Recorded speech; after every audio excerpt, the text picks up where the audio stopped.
السلام عليكم ورحمة الله وبركاته. أهلا وسهلا حبيباتي، كيف حالكم؟ نتمنى إن شاء الله تكونوا كاملين بخير وعلى خير وتكونوا في أحسن الأحوال يا رب. ومرحبا بيا معكم فيديو جديد إن شاء الله غادي نشارك معكم فيه هاد الوصفة ديال الحوت في الفران. الحوت البنات على الطريقة المغربية وبالطريقة ديالي أنا. نتمنى إن شاء الله يعجبكم البنات، ونتمنى تدعموني بالاشتراك إلا كنتوا أول مرة كتشوفوا القناة. مرحبا وألف مرحبا، ومرحبا بالتعليقات ديالكم، مرحبا بالاراء ديالكم والانتقادات ديالكم حتى هما على الراس والعين. نتمنى ان شاء الله تكون انتقادات اللي نستافدوا منها كاملين بينا. مرحبا والف مرحبا، وخليكم البنات معايا حتى اخر الفيديو. نتمنى ان شاء الله يعجبكم، وما تنساوش واحد الجيم. نبداو الفيديو ان شاء الله على بركه الله. الفيديو ديالي بديتو معكم في الصباح بكري يا البنات. جبت هاد الحوته كانت عندي فريغو، جبتها خليتها تذوب ورجعت. انا نعست ارتحت واحد شويه، عاد نوضت باش نطيبها حيت كنت كنوجد العشاء.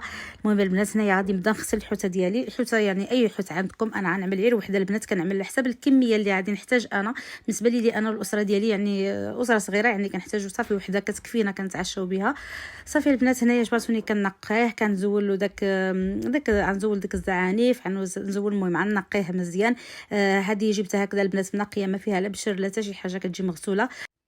صافي غادي نزيد هكذا عين نقيها شويه ونغسل لها هكذا داكشي اللي كيكون عندها داخل في كرشه. وصافي البنات وهانتوما معايا تنكمل الحوته ديالي ونبدا معكم ان شاء الله في المقادير اللي غادي نعمل في التتبيله. يا ليلى وصلت على نبي،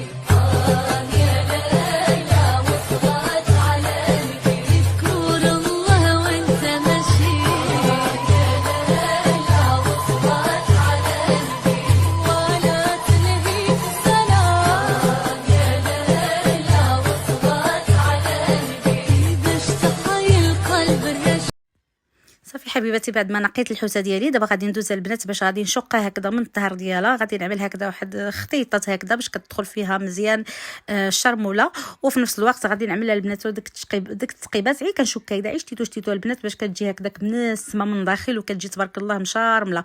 وبالخصوص البنات اللي عملتوا لها التشرميله على بكري وخليتوها، بالخصوص دابا تبارك الله هاد الشهيوات فحال هكذا كنتشهوا زعما نطيبوا الحوت هكذا في رمضان. كنهضر بالضبط على رمضان، ايام العاديه عادي، ولكن الاغلبيه في رمضان كنتشهوا. يعني من الاحسن تعدلوهم في الصباح بكري وخليوها تشرب التشرميله ديالها، كيجي داك الحوت في الفطور غزال البنات.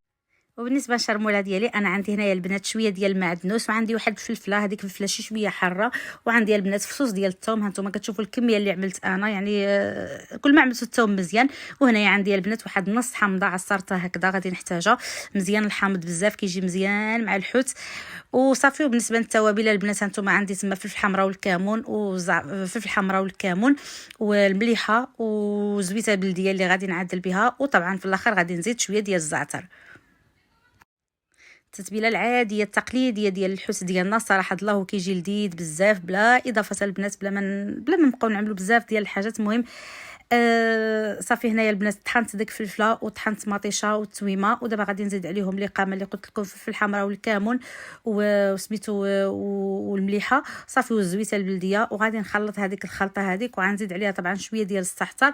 صافي البنات وغادي ندوز باش نتبل الحوت ديالي. وهانتوما معايا ونتمنى يعجبكم الفيديو البنات. من خلال التعاليق كنعرف واش عجبكم الفيديو صراحه. الله خليوا لي التعاليق ديالكم باش نعرف.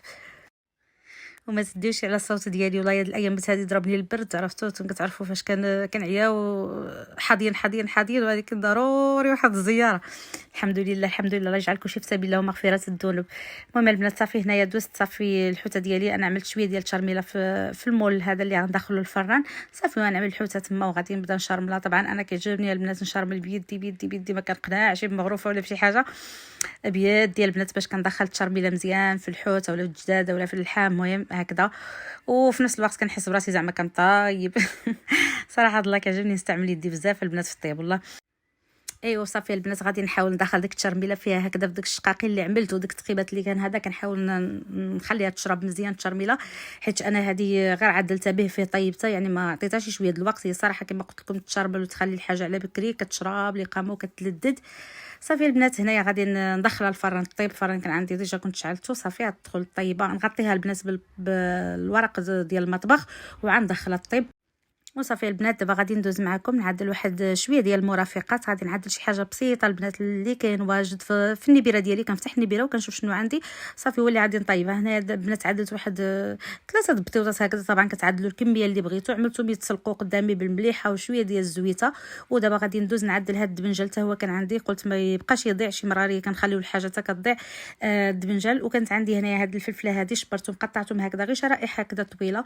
ودابا غادي نعمل عليهم شويه ديال الربيع البنات وشويه ديال التويمه غادي نحكها. وهاد شويه ديال الثوم اللي كنوريكم وشويه ديال الربيع هو اللي غنخليه اللي غنعملو في التقليه ديال البطاطا اللي كنسلق. صافي البنات صافي هنايا هاد الدبنجل كيطيب بهاد الطريقه كيجي غزال البنات. لديت هاد الدبنجل هذا بلا ما تبقاو تقطعوه ولا هذا. المهم هيدا كيطيب غزال. هنايا غادي نرش له شويه ديال المليحه وغادي نعملوا ليه قامه عاوتاني اللي معروفه اللي كتمشي مع الثوم وشنو اسمه والقزبر. صافي عملت البنات شويه ديال المليحه شويه ديال الفلفل الحمراء وشويه ديال الكمون صافي. وغنعمل عليها الزويته وغادي نعملوا البنات واحد قطيره ديال الماء. ما تعملوش بزاف ديال الماء باش ما يجيش مياه بزاف. ها نتوما كتشوفوا البنات 4 كاس الماء صافي. وغادي نخليه يطيب. انا كنعمل الماء مباشره عملته معاه باش داك القامه ما تحرق ليش. وعرفتوا كيفاش كيطيب البنات هاد الدبنجل كيطيب كيحمق. انا مره كنعدلو وملي كنجي نقدمو كنرش عليه شويه ديال الليمون يا شويه ديال الليمون حامض يا شويه ديال الخل. عرفتي كيجي لذيذ صراحه ومزيون. صافي هنايا البنات مره كنطلل شفت البطاطا ديالي تسلقات. هاد البطاطا هذه البنات ملي كنكونوا نعملوها تقليه من الاحسن ما تخليوهاش تطيب بزاف باش ما تهراشي باش يبقى يبان المنظر ديالها في الطبق. صافي البنات ها انا كنطلع على كلشي. هذه باقا هي كطيب على خاطر ديالها. كنتوما كتشوفوا البنات كميه ديال الماء يعني ما عملتلاش بزاف ديال الماء صافي غير هيداك بداك الربو ديالها غادي طيب. ودابا غادي ندوز باش نعمل التقليه ديال البطاطا. داك شويه ديال الربيع اللي خليته داك جوج فصوص ديال الثوم وعملت لهم عاوتاني نفس القامه شويه فلفل حمراء وشويه ديال الكمون والمليحه صافي والزويته. وغادي نقليهم صافي البنات غير يطيبوا لي ديك التويمه هكذا وينزلوا شويه ماشي يطيبوا يتحرقوا البنات باش يعطي شي ديك النكهه الخايبه غير شويه تخليهم هكا ديوهم جيبوهم يتشحروا صافي. وغادي نضيف عليهم البنات ديك البطاطا ونخليها تدخل فيها ديك التقليه. وصراحه كتجي لذيذه البنات. انا بالنسبه لي هاد التقليه هي اللي كنعمل هكذا مع كنعملها في الجعده كنعملها في الجلبان كنعملها في اللوبيا الخضراء كنعملها في كل شيء يعني اي حاجه. هاد المرافقات هادو اللي كنعملهم هيدا مع الحوت اولا مع الجد محمر ولا اي حاجه. المهم هيدا شي مرة كتبغي تعمل هيدا الخضره كامله صوتي هيدا كتجي مزيونه صراحه. وصافي والشلاضه البنات ملي كتبغي تعملوا شلاضه هيدا ملي كتكون سخونه صافي غير هكذا. هذه هي التقليه اللي كنعمل انا معاهم كتجي صراحه لذيذه بزاف والله. ايوا صافي البنات هنايا كانت وجدات لي الماكله ديالي. غادي صافي تقريبا دابا البنات كلشي عندي واجد ان شاء الله. الحوت ديالي حتى هو طايب. غادي نغرف معكم عاد تشوفوا ان شاء الله الطبق ديالي النهائي. نتمنى ان شاء الله يعجبكم البنات الفيديو. ها انتم كتشوفوا كيفاش كنوريكم كيطيب داك الدبنجل تبارك الله كيجي غزال البنات. وصافي البنات نتمنى ان شاء الله يعجبكم هذا الطبق اللي قدمت اليوم. وتهلاو لي فراسكم البنات. نتلاقاو في فيديو اخر ان شاء الله. خليكم معايا تشوفوا الطبق النهائي.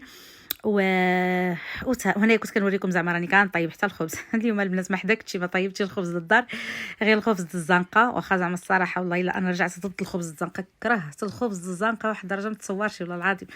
كنحاول ما امكن ناكل الخبز ديال الدار ولكن ساعه كتخرج على النظام. المهم هادشي اللي كاين البنات. تهلاو لي فراسكم. تلقاو في فيديو اخر ان شاء الله. وسمحوا لي بزاف هذا النهار من كثره ما كنت عيانه صافي. الساعه اللي جاتني كانا نهضر صافي نيشان.